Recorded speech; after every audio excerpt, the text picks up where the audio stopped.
El serpenteante cañón que se abre en las llanuras de la Manchuela, las llamadas hoces del río Júcar, dibujan el camino hacia el que dirigimos nuestros pasos.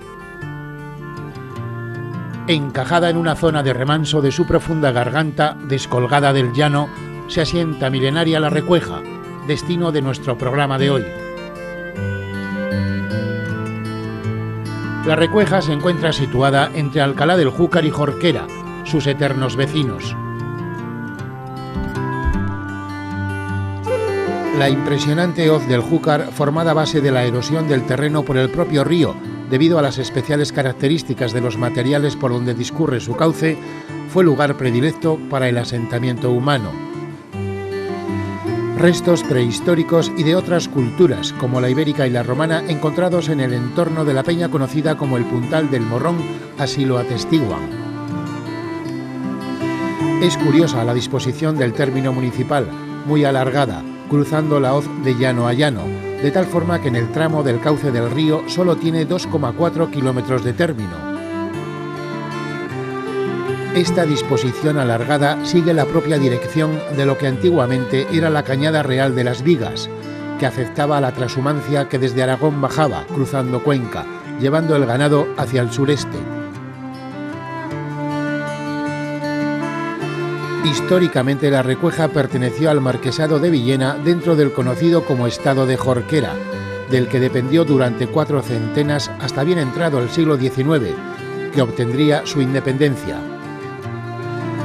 En la actualidad la Recueja es un plácido lugar donde sus habitantes viven de una agricultura doméstica pegada al río, su huerta, y otra mayor, la del llano, representada en el viñedo y el cereal. Aparte de una farmacia, un supermercado, un horno de pan y 3 bares, su única actividad industrial es una explotación de conejos. De cara más al futuro, ha empezado a dar sus primeros pasos un turismo rural aún por desarrollar, con algunas propuestas de casas rurales. Albacete para todos.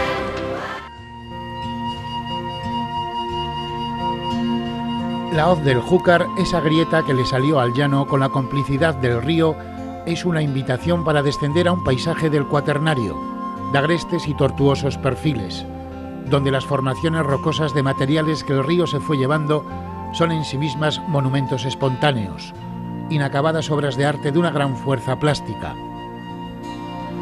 Los resortes de la naturaleza han esculpido aquí formas caprichosas, en algunos casos dotándolas de alma, como el alargado rostro de este hijo del viento con trazas de guerrero que parece estar alentando a su ejército para la que se avecina dura batalla. La incalculable red de cuevas, abrigos y concavidades confieren a estos parajes unos rasgos, si cabe, aún más primitivos. Es como retrotraernos al hombre de las cuevas, solo que aquí con el tiempo se pusieron puertas o se fueron construyendo fachadas sobre ellas para aprovecharlas como viviendas, corrales o lugares donde guardar aperos agrícolas. Si levantáramos todas las casas de la Recueja, descubriríamos que esta localidad fue construida sobre cuevas. Alfonso VIII, maravillado, llamó a este lugar las Cuevas del Gradién, que con el tiempo se fue deformando en Garadén. Tal es el decorado que nos recibe camino de la Recueja.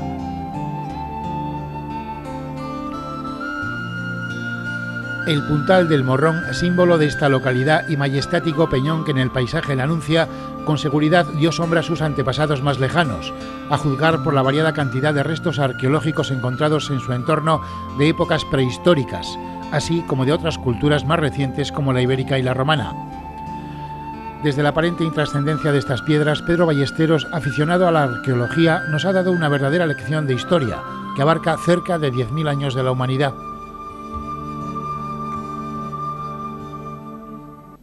Como ve, aquí tenemos de distintas épocas de la humanidad.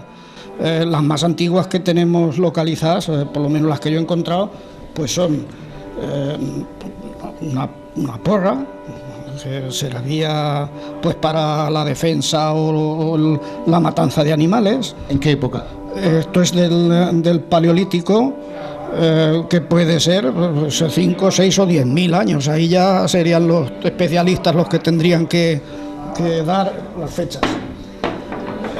Por ejemplo, tenemos unas hachas de piedra, que como las ven aquí, están perfectamente talladas y preparadas para meterles una especie de asta de madera con las que, o a mano, las usaban para partir leñas o cortar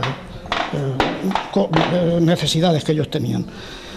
Tenemos aquí una especie de cuchillos que, como los ven, están perfectamente labrados y preparados para el uso que tenían ellos. Son lascas que al golpear la piedra pues saltaban, le sacaban corte y las usaban para estos menesteres. Tenemos un elemento también muy curioso, ¿no? Sí, tenemos, como esta gente disponía de pocas herramientas y pocos útiles, pues usaban cualquier piedra para darle una forma. Aquí le colocaban una bola de grasa con una torcilla y esto pues lo usaban como linternas, como candiles en sus alojamientos. ¿Estas piezas del Paleolítico usted las ha encontrado en alguna zona en concreto de la Recueja? Sí, en dos concretamente, pero que están como quedaron en su momento, que están exteriores, están en la superficie, son superficiales. Bien, vayamos un poquitito, avancemos en el tiempo, por lo que veo tiene usted muchísimas piezas, veo que tiene allí muchos colmillos de diferentes animales, ¿no? Estos colmillos pertenecen a la misma época del Neolítico. Estos son colmillos de animales que esta gente se comió justamente en el asentamiento donde se encuentran todos estos restos. Aparecen colmillos que yo he preguntado, he hecho alguna investigación y nadie me dice, pueden ser de caballos de aquella época. Estos colmillos pertenecen a una variedad de cerdo de aquella época. Y por supuesto pues hay alguno de algún animal que puede ser un lobo, un perro muy grande. Entramos en una época ibérica.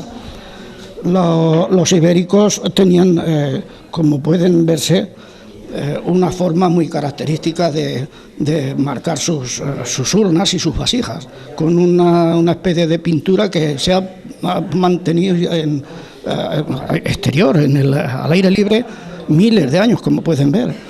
Es una pintura que se ha aguantado toda. Además, se ve una cerámica tan bien y tan perfecta, tan bien hecha. Bien, y ya para finalizar, vamos a coger una caja donde usted también ha recogido elementos quizá más vistosos que las piedras, porque en definitiva las piedras son, y hay muchas piedras en el campo, evidentemente, ¿no? Pero aquí vemos monedas y elementos metálicos, ¿no? Sí, esto en estas zonas ibéricas aparecen cuando se hacen labores de fonde y se hacen, pues de vez en cuando donde ha habido algún asentamiento de estos salen algunas piezas de este tipo. Aquí tenemos una flecha ibérica, aquí tenemos una fusayola, que es una especie de una fíbula, es esto, ¿no? La fusayola es esto. Una fíbula que es una especie de sujetación o de sujetador de las capas que usaban en aquella época, y algún elemento decorativo como son estos lazos que se los podían poner en la cabeza o en otros. Aparte de ello, pues hay una bala que usaban los grupos. Estos ya podían ser de cartagineses, porque por la zona donde se ha descubierto hay alguna moneda también cartaginesa con inscripciones griegas, y es una bala que usaban compañías de baleares, que llamaban, eran para lanzarlas con onda. Se supone que es muy difícil de eso, pero esto es un arpón en el que, usando este arpón, se supone que en el río en aquella época había peces de gran tamaño.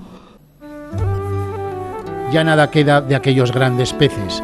Ahora el pescador, aparte de algún que otro cangrejo, alimenta su afición de truchas, que es lo que baja por este histórico júcar, germen de vida que también ha servido para otras causas, como suministrar energía a través de las centrales hidroeléctricas que en su cauce se han instalado.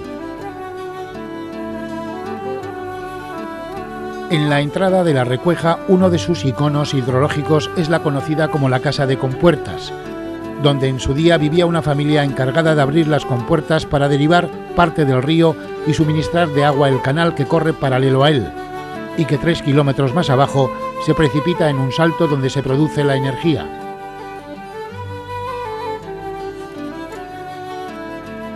Es este puente por el que se accede a la localidad, lugar en el que cada día la inercia lleva a sus gentes a reunirse. Será para la charla cotidiana o para ver cómo bajan las aguas del pan nuestro de cada día.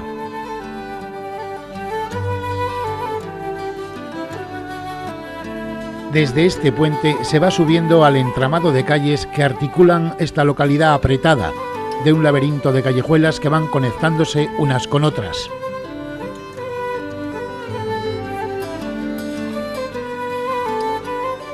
Al mismo entrar, una recogida y agradable plaza mayor recibe al viajero, que puede observar cómo en ella se concentra su ayuntamiento, los únicos bares que aquí existen y la pulcra iglesia de San José.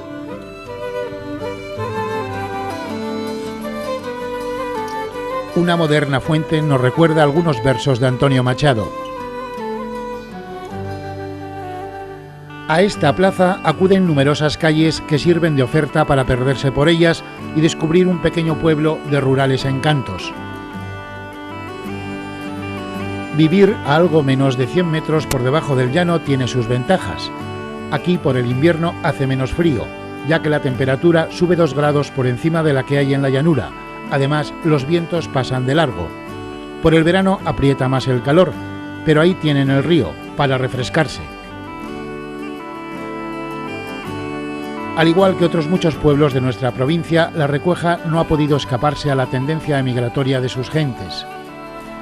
En las últimas 4 décadas, de casi 1000 habitantes ha pasado a tener algo más de 300. Su tendencia al despoblamiento contrasta con la gran cantidad de gente que lo disfruta como lugar de veraneo. Vecinos de Elche y Valencia se han convertido en veraneantes fijos y tienen aquí casas que las utilizan para las épocas de descanso. En este momento tenemos 339 habitantes, pero la población se ha ido, por medio de no haber trabajo, se han ido hacia el Levante y hacia las Islas Baleares, y mucha gente se ha ido hacia la capital. En el año 60 tendríamos alrededor sobre 929 habitantes. Hay una fecha que aquí se recuerda por haberse escrito en ella la crónica negra de un accidente de la naturaleza. Fue un mes de marzo de 1889, era de noche, y en uno de los barrios que hay al otro lado del río se celebraba una fiesta y se bailaba. Empezó a llover, algunos se fueron y otros se quedaron. En medio de la noche, la enorme pared de la roca se desprendió y desplomó sobre las viviendas. 13 personas murieron. Ahí se quedaron y ahí siguen, en su definitiva sepultura. Todo ha quedado como ocurrió hace algo más de 100 años, al lado de la carretera. Ni una piedra se ha movido, ni una casa se ha arreglado.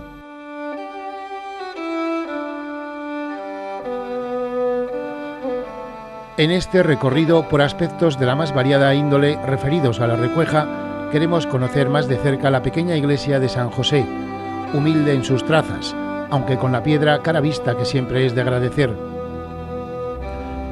Construida posiblemente entre los siglos XVII y XVIII, carece de torre, aunque en su lugar presenta una espadaña preparada para 2 campanas.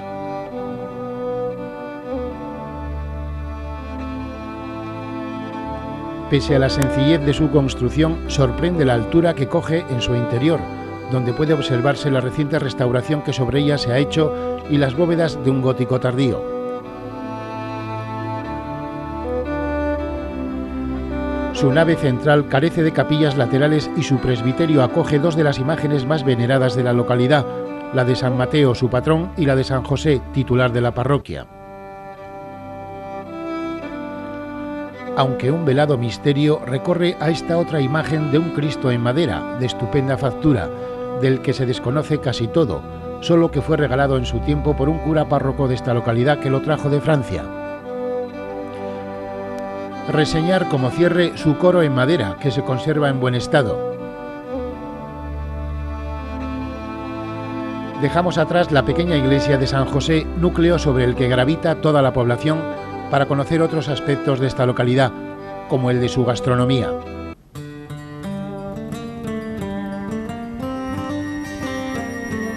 Apetitosos y novedosos platos nos han confeccionado con verdadero esmero la inquieta Asociación de Amas de Casa de La Recueja, que han puesto un especial énfasis en sacar recetas del baúl de la abuela.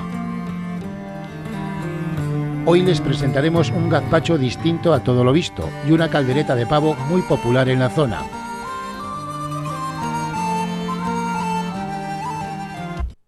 Creo que la llaman a usted de una forma muy especial, ¿no? La chica. ¿Y por qué? Porque me opusieron mis abuelos y mis padres ya y todos. Creo que la conocen hasta en Nueva York. Hasta en Nueva York me conocen por la chica. Y no pregunten por María Dolores, que no la conocen. Bueno, el caso es que ella nos va a presentar un plato, ¿no? Exactamente, ¿cómo se llama? Pues el gazpacho con espinacas. Bien, ¿y cómo lo hace usted? Pues se rehoga, se pone un poquito de aceite, se rehogan las espinacas, se rehogan los ajetes tiernos, aquellos tiernos que aquí decimos, y se le echa una poquita de sal. Entonces se fríe eso un poquito y cuando está frito, unos 10 minutos, se le echa el agua y se hierve un poquito. Como se ha quedado un poquito en seco, se le añade agua. Y cuando se le añade el agua, se le pone el gazpacho, si el gazpacho está de torta de horno, porque es más gruesa y entonces se pone seco, está más duro. Entonces hace falta más cocción y echarlo con agua fría. Se cuece y cuando el gazpacho está cocido, pues ya está el gazpacho con espinacas. ¿Qué plato nos van a presentar? Pues voy a presentar potaje de ajo con calabaza. Bien, ¿cómo lo hace usted? Pues bueno, yo lo hago con habichuelas, pongo las habichuelas en la noche de antes a remojo, cuezo, blancas, sí, habichuelas blancas, cuezo las habichuelas bien cocidicas y cuando están cocidas las habichuelas pongo la calabaza, la patata y el bacalao, para que le dé sabor, bacalao. Y lo cuezo lentamente y cuando ya está casi cocido le pongo 2 claras de huevo, que le hace muy bien. Cuando ya se ha terminado el guiso, entonces hacemos un ajo arriero. En el mortero ponemos 2 ajos más o menos, la patata cocida y se pica. Se va picando y yo le echo 2 huevos para que no se tuerza, porque si no, entonces lo voy picando el ajo y le voy añadiendo aceite. Cuanto más aceite le añades, el ajo sale mejor. Como tenemos aceite le echamos mucho, bueno. Y ya cuando el ajo está terminado, para finalizar y comérnoslo, lo espesamos con este ajo arriero, espesamos el guiso y sale buenísimo y está muy bueno. ¿Qué plato nos vas a presentar? Pues la caldereta de pavo. ¿Cómo lo haces? Pues mira, en primer lugar tienes que coger, si es carne de muslo, mejor. Le quitas la piel y el hueso y lo troceas todo. Seguidamente troceas el pimiento rojo y cebolla. Y cuando tienes todo troceado, pones aceite a calentar, sofríes unos ajos y los retiras. Después echas la carne de pavo y la dejas que se dore un poquito. A continuación le añades la cebolla y el pimiento. Y cuando ya se ha sofrito todo un poquito, pues le añades un poquito de harina, un poco de pimentón, un poquito de pimienta y un poquito de tomate. Y si es al gusto, le puedes poner un poquito de vino o de coñac. Todo esto lo rehogas junto con el pavo y después lo cubres con agua y lo dejas servir hasta que reduzca y la salsa espese. Bueno, yo sé que este plato tiene mucha fama aquí en La Recueja y que tú lo haces divinamente y que bueno, animas a la gente a que lo haga en su casa, quizá. Pues sí, y sobre todo yo antes tenía un bar y venía mucha gente a tomarlo en el bar. Venían a posta desde Valencia, Murcia, en fin, de muchos sitios a posta a probar este plato. La Recueja es lugar pegado a su tradicional actividad agrícola. Por eso su economía, aparte de la derivada del campo, se cuenta con los dedos de la mano. La Recueja se sostiene básicamente un 90% sobre la agricultura. Se va determinando los cultivos de la viña, un poco de cereales y un poco del olivar. ¿Y alguna otra actividad económica? Porque aquí tenéis dos pequeñas empresas. Sí, hay una granja de conejos y unos pequeños negocios de casas rurales. Son, parece que hay 3 y 2 por otro lado y otros 7, en total 7. Además, en el pueblo tenemos los servicios básicos, que tenemos unos cuantos bares, la panadería, el supermercado y la farmacia. Y otro tipo de negocios ya no existen. Pues este pueblo es un pueblo que, bien promocionado turísticamente, podría tener, digamos, su pequeño gancho, ¿no? Sí, proporcionado bien, sí, porque falta algún restaurante de calao y algún hotel, y esto daría pues un gran acontecimiento turístico. Sí, porque este es un pueblo que a primera vista parece menos bonito de lo que es cuando uno entra en él. Bueno, la gente que viene de fuera le gusta mucho, sobre todo la gente de Alicante. Y Elche, los de Elche les encanta. Sobre todo en Semana Santa se pone todo el río a tope de tienda de campaña. Atrapada en el paisaje, los habitantes de La Recueja han vivido de esa huerta, que es la economía familiar. Y es que donde a otros les falta el agua, a ellos les sobra. Por eso tienen la mejor hortaliza y verdura. El júcar es su razón de vida y la profunda garganta el lugar ideal para ser explotado turísticamente. Es la otra economía que lentamente va arrancando. La naturaleza tiene aquí mucho que ofrecer. A la pequeña ermita de San Isidro, lugar donde las gentes de este lugar celebran las fiestas al patrón de los agricultores, le ha florecido al lado una de las primeras propuestas de casas rurales en la zona. Toda la estructura antigua que había la hemos conservado, a excepción de esta que tenemos detrás, que es de nueva planta. Exactamente cómo están distribuidas, es decir, cuántas habitaciones tienen, con qué servicios cuentan. Las casas están distribuidas, una con 3 habitaciones, otra con 3 habitaciones más un pequeño salón, cocina como se ha visto con chimenea y con los equipamientos de cocina y demás, y bueno, pues están pues como unas casas normales del pueblo. Aquí en pleno campo. En pleno campo, como ven, aquí entre olivos y peñones. ¿Y el júcar que está a cuántos metros? El júcar está a 100 metros a la parte de abajo. Bien, ¿y qué tal le va este negocio? Pues es como ven, un negocio familiar, pues los fines de semana estamos trabajando bastante bien. ¿Viene qué tipo de gente? Gente de trabajo, gente normal, de trabajadores. Bueno, pero prefiero si gente muy joven, gente de mediana edad. De todo tipo. Vienen jóvenes, mayores, familias, grupos de amigos, en fin, es una clientela muy variada. Bueno, ¿y las tiene usted muy baratas, muy caras? Barata, yo creo. Cuénteme, a ver, ¿qué precios tiene, por ejemplo, si tiene varias tarifas? Tenemos el mínimo que cobramos por vivienda, porque es que son 40 euros. Cuando viene, por ejemplo, una pareja o 4 personas. Cuando vienen grupos ya mayores, como tenemos de 6 y 8 plazas, se cobra 10 euros por plaza. Además, en La Recueja hay un navegante solitario. Es el dueño de su empresa y su único trabajador. Tiene una explotación de conejos y es la única referencia industrial que se ve en el paisaje. Empecé con el negocio de los conejos en el año 76, finales del 76, principios del 77. Bueno, habitualmente se dice que se empiezan con tantas madres y uno se vuelve grande a medida que tiene más madres, ¿no? Es decir, ¿con cuántas madres empezaste? ¿Cuántas tienes ahora? Empecé con 50 madres y ahora mismo tengo unas 1000 madres. Bien, y durante todo ese tiempo ha sido complicado, difícil ir evolucionando, ampliando. Pues sí, ha sido difícil, pero vamos, poco a poco hemos llegado a donde estamos ahora mismo. Porque este trabajo es bastante duro, ¿no? Es bastante esclavo. Así pesado no, pero esclavo sí, porque aquí hay que estar los 365 días del año. Aquí no hay vacaciones que valgan ni nada. Que hay que darlos de comer todos los días, además de ir controlando un poquitito todas las gestaciones, ¿no? La comida se les da 2 días por semana, pero el control es diario. Las gestaciones, los partos, en fin, repaso de nidos, mucha limpieza, por ejemplo, la higiene es importantísima aquí. Y por eso pues requiere estar aquí todos los días. Bien, ¿cuántos conejos, digamos, vendes al día? Si digo bien, o a la semana o al mes, ¿cómo va un poco esto?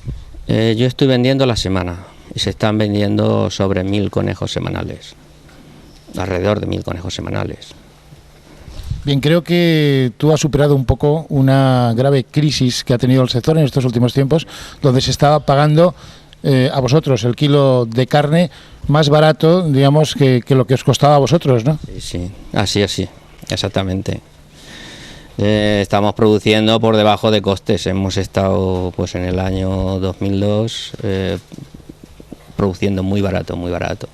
Lo hemos estado vendiendo sobre las 180, 190 pesetas, mientras nos cuesta producir de 200 a 220 pesetas un kilo de conejo. Y creo que ahora se ha medio arreglado, ¿no? En lo que llevamos de año, sí. Esto se ve de otra forma, sí. Bien, ¿os están pagando exactamente cuánto por encima un poco del coste del kilo?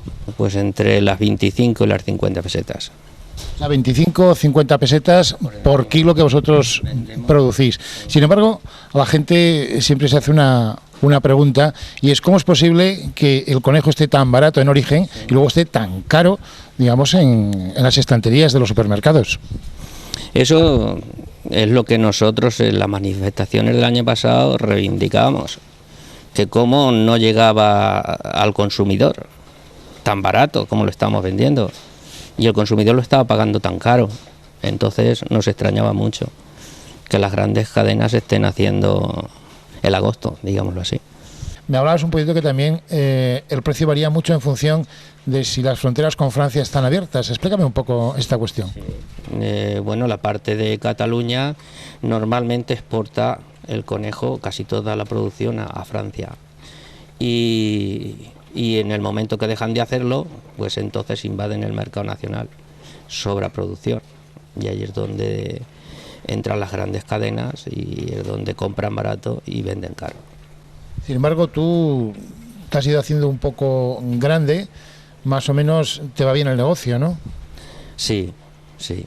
Yo soy de los que no se puede quejar, ¿no? Estoy solo y vamos, me he ido bien. Trabajando muchas horas y ya te he dicho, en los 365 días del año. Yo en el tiempo que llevo en esto no he tenido un fin de semana de vacaciones y eso es muy duro. ¿Tú crees que merece la pena? Para mí sí, porque me gusta mucho.